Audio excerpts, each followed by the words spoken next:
So ఇద్దరు కలిసి ఎక్కడికి వెళ్ళారు అంటే ఎంత టైంలో ఇంటికి తిరిగి వచ్చి? అక్క వాళ్ళ ఇంటికి మమ్మీ తీసుకురమ్మని చెప్పి నాకు చెప్పింది మమ్మీ. నేను ఒక్కదాన్ని వెళ్ళినా, అక్క ట్యూషన్కి వెళ్ళింది అన్నది. అని నేను వచ్చేస్తున్నా, ఇంటి దగ్గర గల్లీలో ఉన్నా, ఇంటి గల్లీలోనే ఉన్నా. అక్క బయటకు వచ్చి మళ్ళీ లోపలికి వెళ్ళింది. మళ్ళీ బయటకు వచ్చి మమ్మీ ఏమంటుంది అంటే శ్రీజన్ పట్టుకొని రమ్మంటుంది.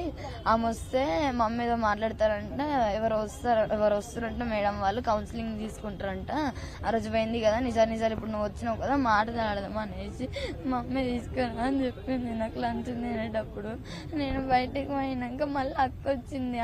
అప్పుడు మా మమ్మీ చెప్పిందో లేదో నాకు తెలియదు. అప్పుడు నాకు ఐడియా కూడా లేదు. అంటే అక్కనే కదా నమ్మే పోయినా నేను. వాళ్ళు పోయినాక వాళ్ళు అప్పుడు ఇంట్లోనే ఉన్నట్టున్నారు. అంటే నేను వస్తున్నా అని చెప్పేసి చెప్పినట్టుంది. లోపలికి పోయి వాళ్ళు ఉన్నారో లేకపోతే పిలిచిందో తెలియదు. అప్పుడైతే నేను అక్కతో వెళ్ళి వచ్చేసరికి మమ్మీ పడిపోయింది.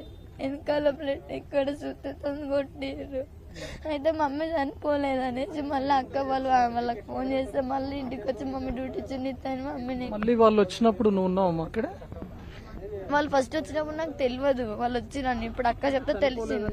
నిర్ధారించుకున్నాక మళ్ళీ ఫోన్ చేసి మళ్ళీ పిలిచింది కదా, అప్పుడు కూడా ఉన్నావు? ఇంకా చనిపోలేదంట, వచ్చి చంపేయని అని ఫోన్ చేసిందంట.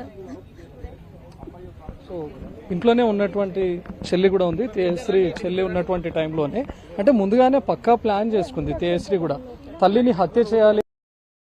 Download ShareChat.